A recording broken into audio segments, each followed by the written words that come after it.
I'm going to do how to respond to a patient who is experiencing an allergic reaction. Allergic reactions could happen in the dental office for many reasons.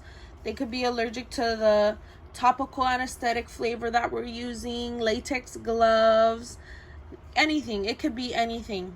And sometimes they don't always list it on their medical history, but you're going to want to make sure you always go through your medical history before giving your patient anything.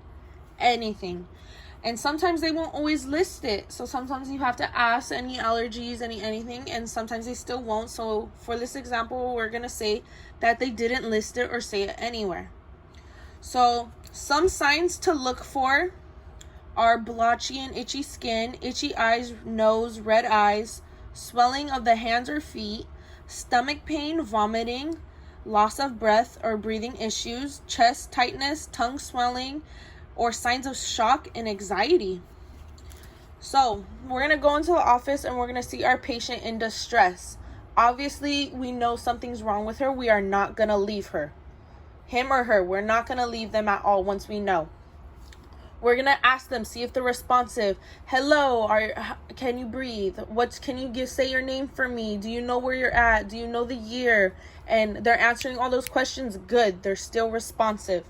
You're going to ask them, what do they feel? Oh, let's say they feel like their chest is tightening on them and loss of breath, and they feel like their skin's itchy.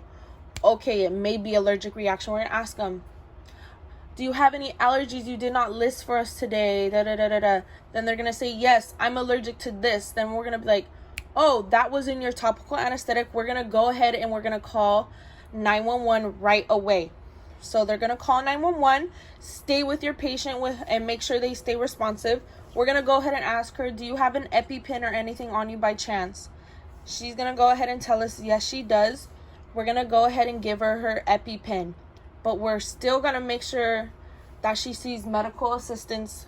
We're going to have 911 come.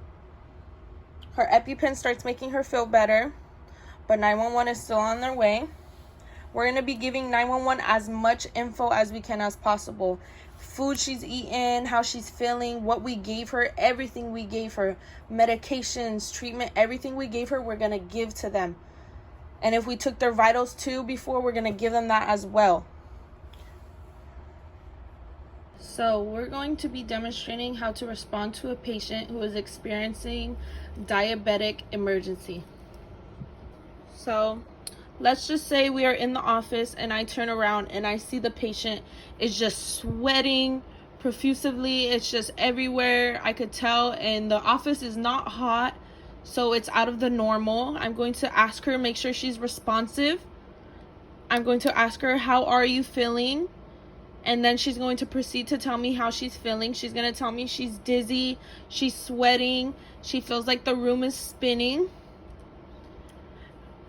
And her telling me all that obviously means she's responsive, so that's good.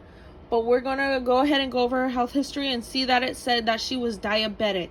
Then we're going to ask her, so you are diabetic. Is this what is causing you to feel this way? Did you eat breakfast this morning? When's the last time you taken your sugar levels? And she's going to go ahead and proceed to tell us she skipped breakfast this morning because she was almost late to her appointment and she didn't want to miss it. So she went ahead and skipped breakfast and rushed over here.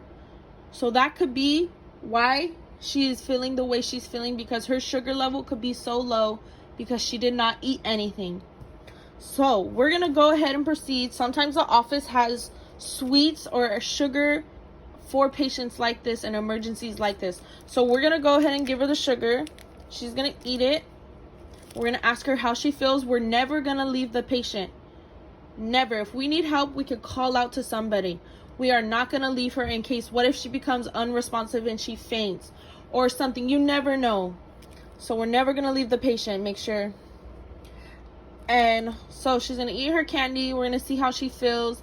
Candy, crackers, whatever it is, just get something in her. Sweet, sugary food. And she's going to say she feels way better. It was her diabetes that was acting up.